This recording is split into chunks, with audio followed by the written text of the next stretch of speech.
Your Aunt Betty did security? What the fuck? How the fuck you know this? God damn!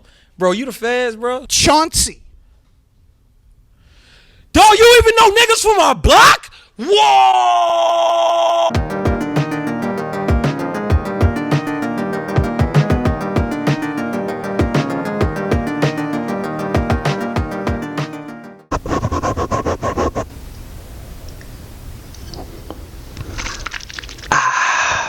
Melt My Eyes, See Your Future. New album by Denzel Curry. This is his 5th studio album. And I've never talked about Denzel Curry before. This is my first time ever making a video on him, doing a review of any of his projects. And just keep it short, keep it simple. I don't want to talk too much about my thoughts on him, more just my thoughts on this specific record here. I really like Denzel Curry. I like a lot of the material I've heard from him. I think he's a very talented artist. Seems like just a cool guy as well.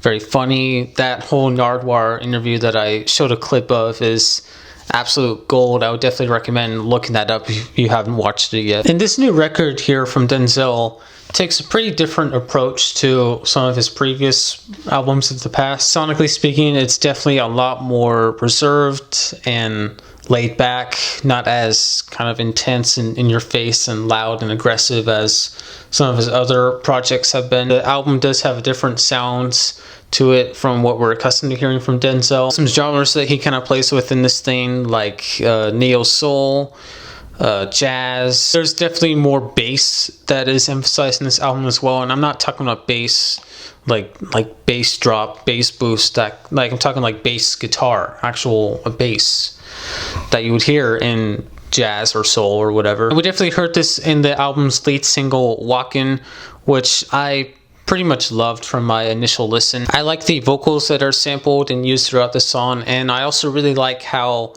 it's pretty much split into two parts. The first part being the new and different Denzel to our ears, and the second part being a Denzel that we're much more familiar with and accustomed to hearing. The instrumental at the beginning has a very quiet and soft bass playing throughout it, some nice, crisp, slowly paced drums. It, in a way, feels much like, a song off of maybe Illmatic by Nas, or really any other hip-hop record from around that time. And then the second half is a bit more raw sounding, with a more sinister and growly flow that we're used to hearing from Denzel. I wasn't too crazy about the next single, Zatoichi, with Slow Tie. I thought that lyrically it felt pretty redundant from Walkin, kind of going over the basic themes of trying to get through life and getting through struggles and obstacles that come in your way. And also musically speaking, it seemed to kind of have a similar attempt to what Walkin did. Also going for, on the one hand, the Denzel Curry that we've heard on some of his past albums,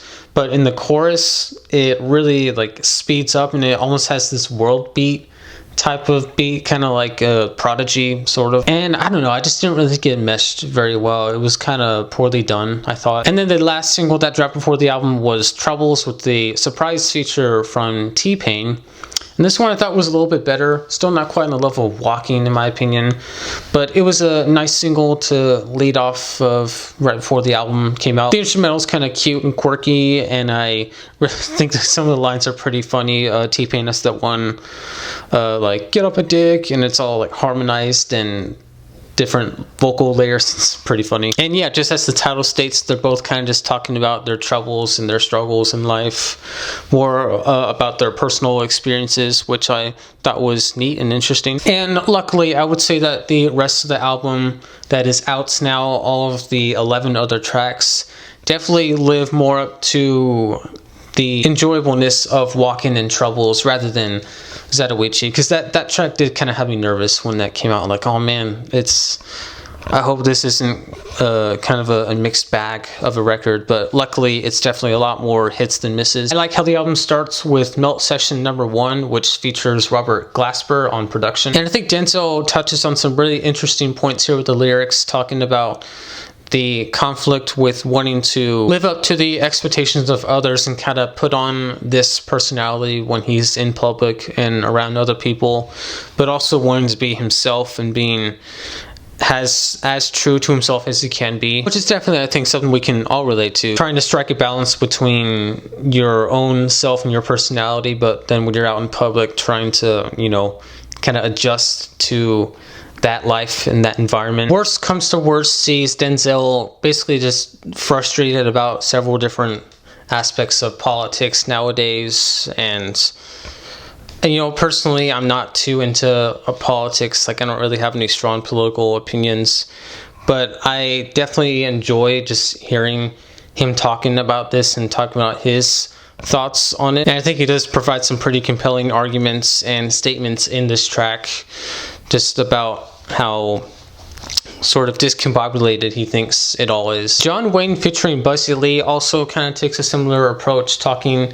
on the subject of politics. I did enjoy the production from JPEG Mafia. It's kind of cool to see him on here. Some good lines on here as well, like the world is darker than the integration of a Brooklyn Dodger, which is obviously a reference to when Jackie Robinson joined the Brooklyn Dodgers in 1947. And the chorus also grew on me with this song. Initially, I thought it was kind of whiny. It felt a little bit like he was trying to imitate Lil Wayne for some reason, but as the song keeps going on, and also as I just listened to it multiple times, it definitely grew on me. And a cool outro as well, pretty kind of trippy, psychedelic. The vocals from Buzzy Lee sound pretty cool. I'm not too into the track The Last, and I think part of it does have to do with the hook, with the chorus, the way that Denzel is delivering it with, I mean, once again, another album where a rapper uses this like reggae dance hall accent. I mean, just the way that he says some of these lines. And it could be a last day.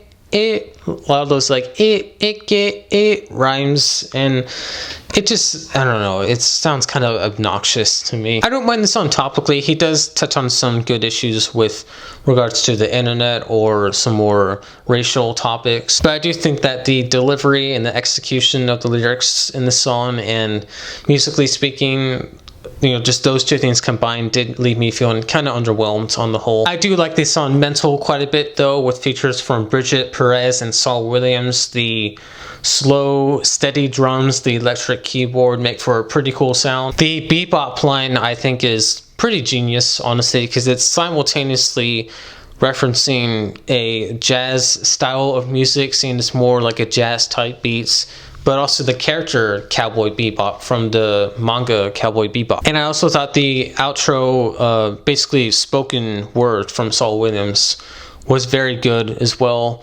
Definitely left the track off on a good introspective note. Ain't No Way is a pretty interesting track as well. Tons of features on this one.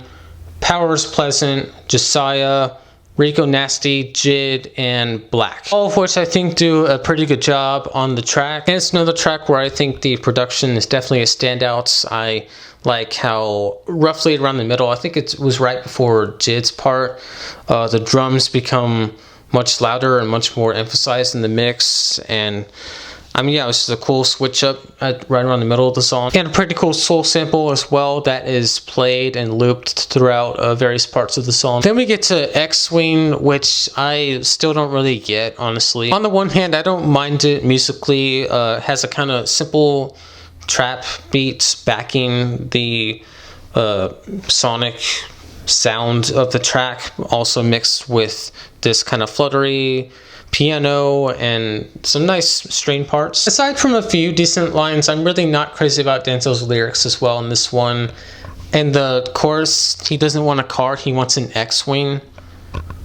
Okay, what does that mean? I don't know if maybe he's looking back on a time when he was younger and had dreams and saw Star Wars and thought, oh, I want an X-Wing.